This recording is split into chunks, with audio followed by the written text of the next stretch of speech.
Assalamualaikum warahmatullahi wabarakatuh. Perkenalkan, saya Gilang Ramdhani Diansyah dari SMK Musik Perguruan Cikini Jakarta, calon guru penggerak Angkatan 8 tahun 2023.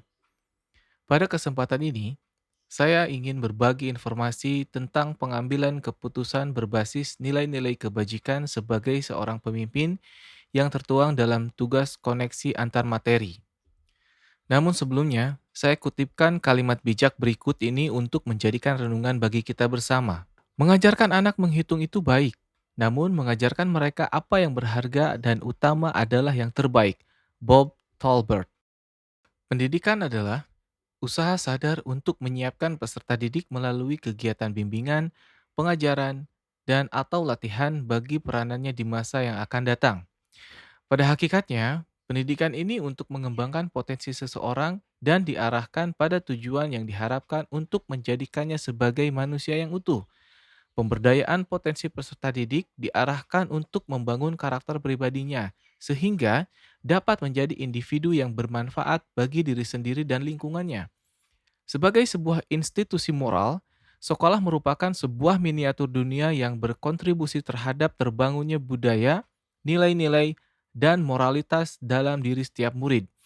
Perilaku warga sekolah dalam menegakkan penerapan nilai-nilai yang diyakini dan dianggap penting oleh sekolah adalah teladan bagi murid. Seorang pendidik harus mampu menjadi teladan bagi murid-muridnya. Hal ini akan tercemin dalam perilaku kesehariannya sehingga seorang pendidik dapat menjadi role model bagi peserta didik dan seluruh warga sekolah, bahkan di lingkungan tempat tinggal. Dalam menjalankan perannya, kita sebagai seorang pendidik harus mampu memberikan kontribusi bagi peserta didik, di mana dalam setiap pengambilan keputusan harus berpihak kepada murid yang berlandaskan pada nilai-nilai kebajikan. Kita menyadari bahwa setiap pengambilan keputusan akan merefleksikan integritas sekolah. Nilai-nilai apa yang akan dijunjung tinggi, dan keputusan-keputusan yang diambil kelak akan menjadi rujukan atau teladan bagi seluruh warga sekolah dan lingkungan sekitarnya. Jadi, seorang pendidik senantiasa berupaya untuk menanamkan karakter dengan menjunjung nilai-nilai kebajikan universal dan memperhatikan kebutuhan setiap peserta didik.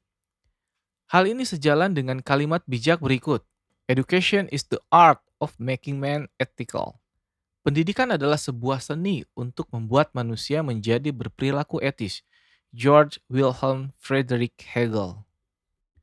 Memahami kalimat tersebut, maka pendidikan merupakan suatu proses menuntun siswa dengan penguatan karakter, norma-norma, sehingga akan menjadi generasi yang memiliki nilai moral, kebajikan, dan kebenaran untuk menjalankan kehidupannya. Generasi yang akan datang adalah cerminan pendidikan saat ini yang kita poles seperti membuat mahakarya terbaik yang akan mewarnai negeri ini di masa depan. Setelah kita memahami beberapa hal di atas, berikut adalah pendekatan atas tinjauan dari koneksi antar materi pada modul 3.1 Pendidikan Guru Penggerak tentang pengambilan keputusan. Bagaimana filosofi Ki Hajar Dewantara dengan Pratap Triloka memiliki kaitan dengan penerapan pengambilan keputusan sebagai seorang pemimpin? Semboyan yang dicetuskan oleh KHD yang sampai saat ini masih menjadi teladan berpijak bagi pendidik adalah Ing Ngarso Sungtulodo, yaitu seorang pemimpin harus mampu memberi teladan. Ing Madya Mangunkarsa, seorang pemimpin juga harus mampu memberikan dorongan, semangat, dan motivasi dari tengah. Dan yang terakhir adalah Tutwuri Handayani, seorang pemimpin harus mampu memberi dorongan dari belakang. Yang artinya, seorang pemimpin atau guru harus mampu memberikan teladan dan memberikan semangat dan motivasi dari tengah, juga mampu memberikan dorongan dari belakang untuk kemajuan seorang muridnya. Semboyan ini memiliki makna mendalam dapat kita jadikan landasan dalam setiap pengambilan keputusan, yaitu keputusan yang selalu berpihak kepada murid agar menjadikan mereka sebagai generasi yang cerdas dan berkarakter, sebagaimana tercermin dalam profil pelajar Pancasila. Hal ini dapat kita lakukan dalam proses pembelajaran di sekolah, yang tidak hanya menitik beratkan pada konten kurikulum, namun transfer nilai-nilai kebajikan dapat kita sampaikan secara terus-menerus dengan eksplisit pada pembelajaran dan keteladanan di setiap pengambilan keputusan. Proses pengambilan keputusan yang bertanggung jawab. Bagaimana nilai-nilai yang tertanam dalam diri kita berpengaruh kepada prinsip-prinsip yang kita ambil dalam pengambilan suatu keputusan? Perangai seseorang terkadang merupakan cerminan dari nilai-nilai yang tertanam dalam diri seseorang tersebut. Hal ini juga akan berpengaruh terhadap prinsip-prinsip yang diambil ketika seseorang tersebut akan mengambil keputusan. Begitu pula dalam proses pengambilan keputusan yang bertanggung jawab dan kompetensi kesadaran diri atau self-awareness, pengelolaan diri, self-management, kesadaran diri, social awareness, dan keterampilan berhubungan sosial atau relationship skills akan mendukung dalam mewujudkan sikap Tutwuri Handayani. Hal ini dapat dilakukan oleh seorang pendidik dengan memberikan dorongan secara moral maupun material bagi semua warga sekolah. Nilai-nilai kebajikan yang tertanam dalam diri pendidik akan mewarnai setiap pengambilan keputusan. Nilai kejujuran, integritas sebagai seorang pendidik akan tergambar dalam keteladanan dan kebijakan-kebijakan yang diambil dalam setiap keputusan. Bagaimana materi pengambilan keputusan berkaitan dengan kegiatan coaching atau bimbingan yang diberikan pendampingan atau fasilitator dalam perjalanan proses pembelajaran kita, terutama dalam pengujian pengambilan keputusan yang telah kita ambil? Apakah pengambilan keputusan tersebut telah efektif? Masihkah ada pertanyaan-pertanyaan dalam diri kita atas pengambilan keputusan tersebut? Hal ini tentunya bisa dibantu oleh sesi coaching yang telah dibahas pada sebelumnya. Tidak dapat dielakkan bahwa kita selalu dihadapkan pada berbagai permasalahan yang membutuhkan suatu keputusan dalam penyelesaiannya. Dalam pengambilan keputusan, dibutuhkan langkah-langkah yang mengacu pada prinsip tertentu. Karena dalam pengambilan keputusan berkaitan erat dengan masa depan suatu organisasi, apalagi menyangkut pada keputusan yang sifatnya strategis. Salah satu faktor yang sangat membantu dalam pengambilan keputusan adalah keterampilan coaching. Sebagai pendidik, guru harus memiliki keterampilan coaching. Selama proses pembelajaran, pendampingan dalam pengujian pengambilan keputusan melalui kegiatan coaching yang dilakukan oleh fasilitator, saya rasakan sangat efektif dalam membantu pemahaman saya. Beberapa contoh praktik coaching dapat memberi gambaran yang utuh untuk dapat diterapkan di sekolah. Keputusan yang diambil dengan teknik coaching yang berlandaskan etika, nilai-nilai kebajikan, sesuai dengan visi misi sekolah yang berpihak pada murid dan menciptakan budaya positif di lingkungan sekolah. Teknik coaching dilakukan dengan prinsip kesetaraan, sehingga tidak terkesan menggurui tapi justru akan menimbulkan rasa nyaman, sehingga coach mampu mengidentifikasi permasalahan dan dapat menyampaikan pertanyaan berbobot dari coachee. Begitu pula dengan coachee yang dengan rasa nyaman dapat menyampaikan hambatan-hambatan dan dapat menemukan solusi yang sesuai. Hal ini karena coach mampu menjadi pendengar yang baik, sehingga mampu membantu menguraikan permasalahan melalui pertanyaan-pertanyaan berbobot. Dengan coaching, guru dapat mengatasi permasalahan yang dihadapi siswa dalam proses pembelajaran. Sebagai coach yang baik, guru memiliki harapan terhadap siswanya sehingga dapat menjalankan seluruh tugas dan kewajiban yang diberikan di sekolah dengan baik. Bagaimana kemampuan guru dalam mengelola dan menyadari aspek sosial emosionalnya akan berpengaruh terhadap pengambilan suatu keputusan, khususnya masalah dilema etika. Kemampuan guru dalam mengelola dan menyadari aspek sosial emosional sangat mempengaruhi dalam pengambilan keputusan. Dalam setiap pengambilan keputusan, wajib berlandaskan pada nilai-nilai kebajikan serta regulasi yang ada dengan berpedoman pada 9 langkah pengambilan keputusan. Melalui kedua dasar tersebut, kita dapat menganalisis sehingga dapat membedakan antara dilema etika atau bujukan moral. Kepekaan sosial emosional seseorang akan menumbuhkan empati dan simpati sehingga dapat menempatkan diri untuk bisa mengenal orang lain. Dengan simpati dan empati, kita dapat merasakan apa yang peserta didik alami, sehingga kita dapat mengidentifikasi permasalahan dengan bijaksana di saat harus melakukan pengambilan keputusan. Guru yang berperan sebagai pemimpin pembelajaran akan bertindak atas dasar keberpihakan pada murid. Dalam setiap keputusannya harus mempertimbangkan banyak hal yang bermuara pada murid, berbasis etika, dan nilai kebajikan berlandaskan pada 4 paradigma, yaitu individu versus masyarakat, rasa keadilan versus rasa kasihan, kebenaran versus kesetiaan, dan jangka pendek versus jangka panjang. 3 prinsip yaitu prinsip berbasis hasil akhir, prinsip berbasis peraturan, dan prinsip berbasis rasa peduli, serta dilakukan dengan 9 langkah, yaitu: satu, mengenali nilai-nilai yang saling bertentangan; kedua, menentukan siapa saja yang terlibat; tiga, mengumpulkan fakta-fakta yang relevan; empat, pengujian benar atau salah yang di dalamnya terdapat uji legal, uji regulasi, uji intuisi, uji halaman depan koran, dan uji keputusan panutan atau idola. Selanjutnya, pengujian paradigma benar lawan benar. Selanjutnya, prinsip pengambilan keputusan, investigasi opsi trilema, buat keputusan, terakhir, tinjau lagi keputusan Anda dan refleksikan. Bagaimana pembahasan studi kasus yang fokus pada masalah moral atau etika kembali kepada nilai-nilai yang dianut seorang pendidik? Pembahasan studi kasus yang berfokus pada masalah moral atau etika akan semakin mengasah empati dan simpati seorang pendidik. Pendidik yang telah terlatih akan mempunyai rasa empati dan simpati yang baik, sehingga diharapkan mampu mengidentifikasi dan memetakan paradigma dilema etika agar pengambilan keputusan sebagai pemimpin pembelajaran lebih bijak. Kebijakan yang muncul pada saat pengambilan keputusan tetap mengacu keberpihakan dan mengutamakan kepentingan murid, sehingga solusi tepat akan didapat dari setiap permasalahan yang terjadi. Pendidik yang mampu menganalisis permasalahan dari berbagai sudut pandang dan pendidik yang dengan tepat sehingga mampu membedakan apakah permasalahan yang dihadapi termasuk dilema etika ataukah bujukan moral. Ketika seorang pendidik dihadapkan pada kasus-kasus yang berfokus pada masalah moral dan etika, maka keputusan yang diambil akan dipengaruhi oleh nilai-nilai yang dianutnya, sehingga nilai-nilai yang dianutnya, nilai-nilai positif, maka keputusan yang diambil akan tepat, benar, dan dapat dipertanggungjawabkan.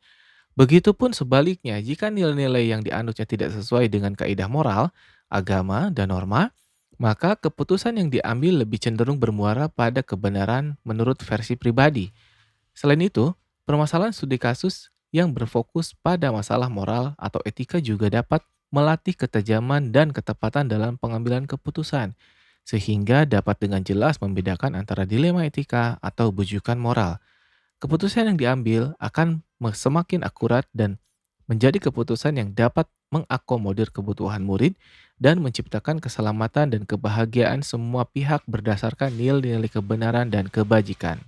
Bagaimana pengambilan keputusan yang tepat? Tentunya berdampak pada terciptanya lingkungan yang positif, kondusif, aman, dan nyaman. Keputusan yang kita ambil secara langsung maupun tidak langsung akan berdampak pada implementasi pembelajaran dan mempengaruhi situasi di sekolah.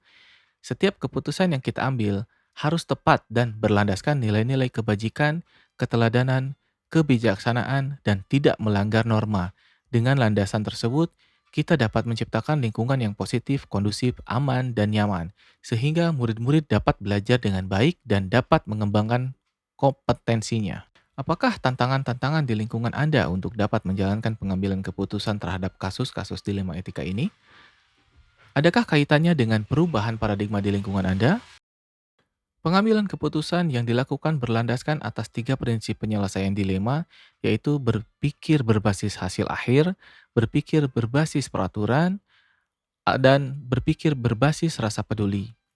Pemilihan prinsip tersebut tentunya disesuaikan dengan situasi dan kondisi yang ada.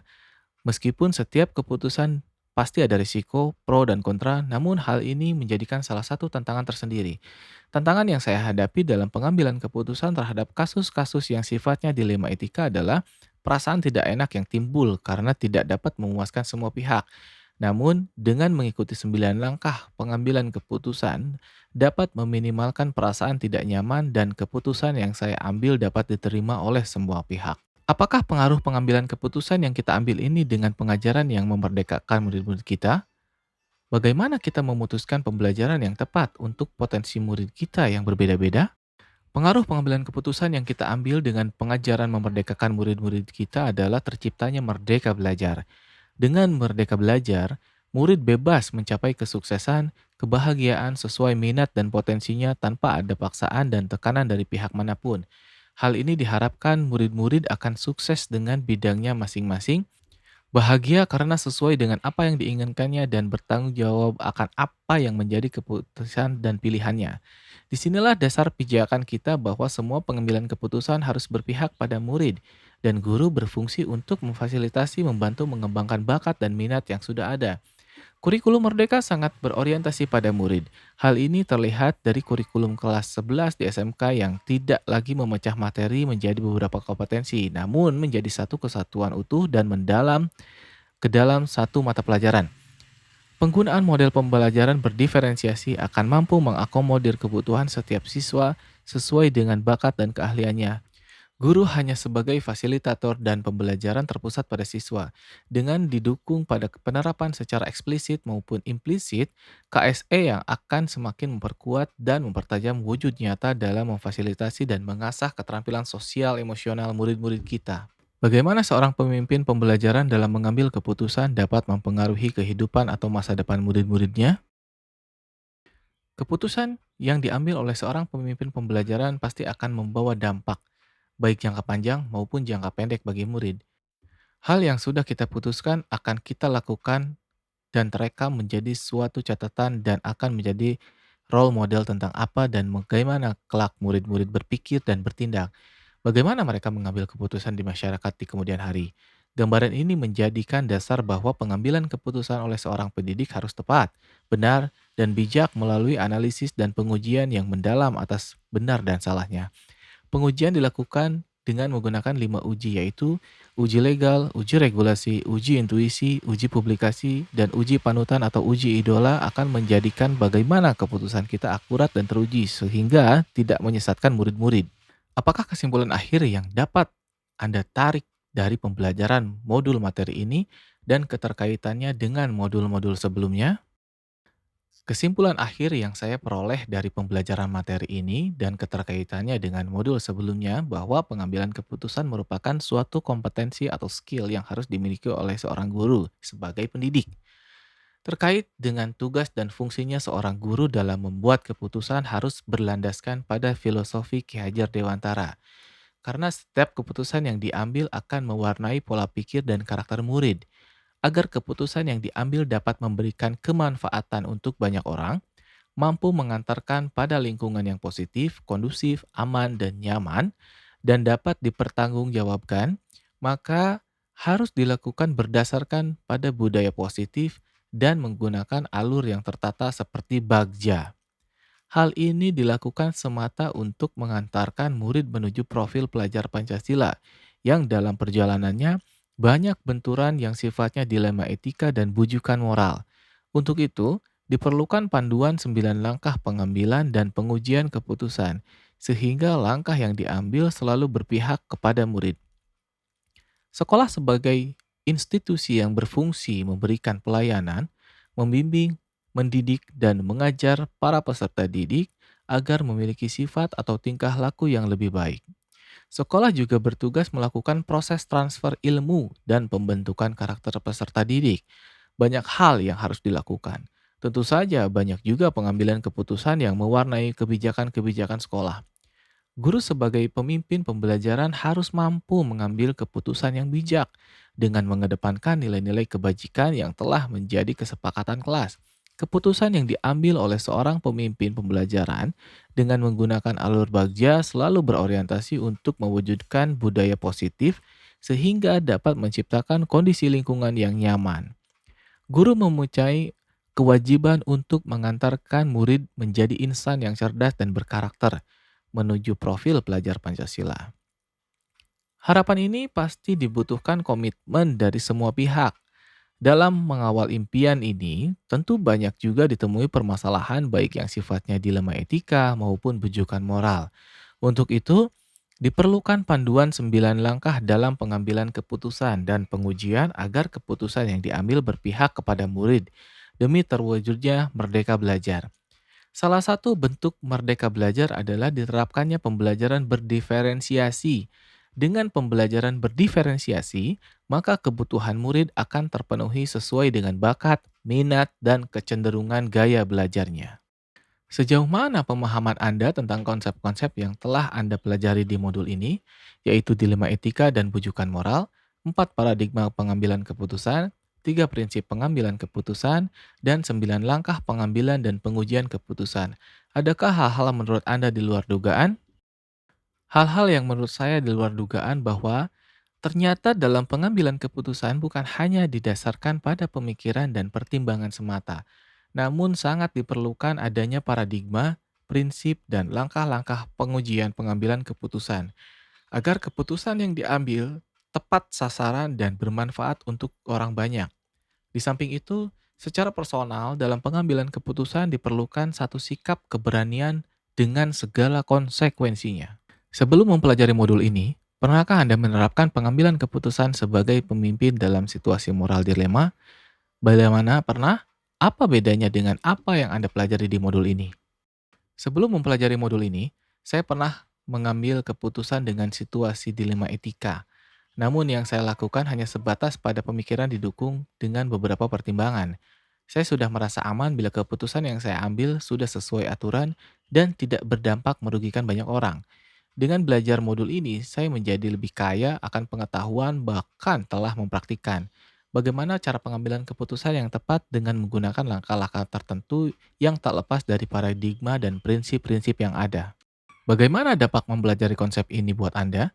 Perubahan apa yang terjadi pada cara Anda dalam mengambil keputusan sebelum dan sesudah mengikuti pembelajaran modul ini? Konsep yang sudah saya pelajari di modul ini memberikan dampak yang besar bagi pola pikir saya. Sebelumnya saya berpikir bahwa pengambilan keputusan yang telah didasarkan ke regulasi dan sosial saja sudah cukup. Ternyata banyak hal yang menjadi dasar. Dalam konteks ini terdapat 4 paradigma dilema etika yaitu individu lawan kelompok, rasa keadilan lawan rasa kasihan, kebenaran lawan kesetiaan, dan jangka pendek lawan jangka panjang yang semuanya didasari atas 3 prinsip dan 9 langkah.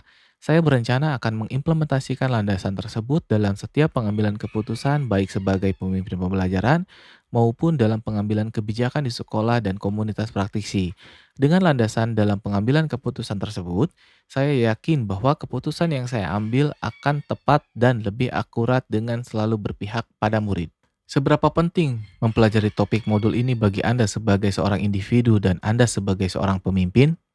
Materi pada modul 3.1 bagi saya sangat penting dan bermakna, karena dimanapun dan sebagai apa peran kita pasti akan menjumpai permasalahan yang dituntut untuk mengambil keputusan. Dari keputusan tersebut akan dihasilkan kebijakan-kebijakan yang akan mewarnai perjalanan sekolah untuk mewujudkan merdeka belajar dan profil pelajar Pancasila. Salah satu upaya untuk mewujudkan hal itu, maka seorang guru harus memiliki keterampilan dalam pengambilan keputusan yang mengandung nilai-nilai kebajikan. Sebagai landasan dalam pengambilan keputusan tersebut tentunya mengacu pada 9 langkah, 4 paradigma, dan 3 prinsip. Selain itu, keputusan diambil melalui 3 uji, yaitu uji intuisi berhubungan dengan berpikir berbasis peraturan, uji publikasi, sebaliknya berhubungan dengan berpikir berbasis hasil akhir yang mementingkan hasil akhir, dan uji panutan atau idola berhubungan dengan prinsip berpikir berbasis rasa peduli. Demikian koneksi antar materi yang saya paparkan, saya menyadari masih sangat perlu untuk belajar lebih banyak. Untuk itu, mohon masukannya agar menjadikan motivasi bagi saya untuk selalu tergerak belajar dan melakukan aktivitas yang bermanfaat untuk orang lain. Guru tergerak, bergerak, dan menggerakkan. Guru bergerak Indonesia maju. Wassalamualaikum warahmatullahi wabarakatuh.